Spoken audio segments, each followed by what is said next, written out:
এর আশেপাশের অনেকেই বর্তমান পরিস্থিতিতে যুদ্ধ চাই বলে চিল্লামিল্লি করছে।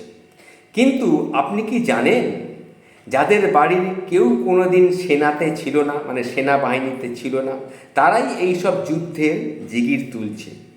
একবার ভাবুন তো, আমি যেগুলো বলছি সেগুলো একবার ভাবুন, একবার ভেবে দেখবেন। এক, বর্তমানে ভারতের বিশ্বের পঞ্চম ইকোনমির দেশ। বর্তমানে ইকোনমির দিক দিয়ে ভারতের স্থান ফিফথ।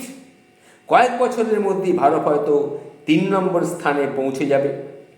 দুই, চাইলেই সম্মুখ সমরে যুদ্ধ করা যায় না যতক্ষণ না অন্য কোনো উপায় না থাকে। তিন, যুদ্ধ হলে ভারত জিতবে, কিন্তু লস কিন্তু কম হবে না, কারণ কার্গিল সহ বিগত যুদ্ধগুলোতে আমরা তা দেখেছি। প্রচুর সেনা শহীদ হবে, প্রচুর মায়ের খোল খালি হবে, প্রচুর সন্তান হবে পিতৃহারা। চার, ভারতের নজর ওদিকে পড়লে এদিকে পূবের উচ্চিংড়েরা সীমান্ত পার হয়ে এদিক দিয়ে ঢুকবে। আরও বেশির কোষে বেশি করে এনইএ খুদে চোখগুলো লাল চোখে দেখাবে। পাঁচ, সবচেয়ে বেশি প্রভাব পড়বে অর্থনীতিতে। ভারত 3-এ ওঠার চেয়ে 8 কিংবা 9 নম্বরেও চলে যেতে পারে।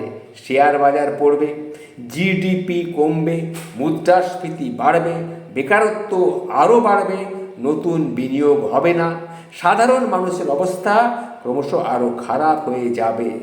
একটা যুদ্ধ ভারতকে 10 বছর পিছিয়ে দেবে, এটা মনে রাখবেন। 6 নম্বরে যেটা বলবো, এটা হচ্ছে পাকিস্তান পরমাণু শক্তিধর দেশ, এটা ভুলে যাবেন না। তাই তারাও কিন্তু বসে থাকবে না। তাই এখন গেলাম মেরে চলে এলাম, এভাবে কিন্তু আর যুদ্ধ হয় না। হাতে না মেরে তাই পাতে মারতে হবে এবং সুযোগ বুঝে অঙ্গ প্রত্যঙ্গ বিকল করে দিতে হবে। এটাই বর্তমানে যুদ্ধের পন্থা হওয়া উচিত। 7, আসলে যুদ্ধ কোনো খেলা নয়, তার সুদূর প্রভাবী একটা পোষা প্রভাব রয়েছে। অনেক সুদূরে তার প্রভাবটা পড়ে, সেটার প্রভাব আপনার উপরেও এসে পড়বে। চাল ডাল তেল কিনতে গেলে তখন বুঝবেন যুদ্ধ মানে শত্রু খেলা, যুদ্ধ মানে আমার প্রতি তোমার অবহেলা। যারা যুদ্ধে যায় তারা যুদ্ধ চায় না, যারা যুদ্ধ চায় তারা যুদ্ধে যায় না। অবশেষে বলি, বাঘের থাবা না দিয়েও কিন্তু সাপের হিসানি চলুক। আশা করি সেটাই চলবে, ইতিমধ্যে সেটা শুরু হয়ে গেছে। আর রেমেডিয়ালের চেয়ে ডায়াগনস্টিকের ওপরে জোর দিতে হবে। আসলে যে দেখতে হবে যেন সাপও মরে অথচ লাঠিটাও না ভাঙে। এই পলিসি সবচেয়ে ভালো হওয়া উচিত। এটা আমার মতামত, আমি বললাম। আমি জানি না আপনার মনোভাবটা কী।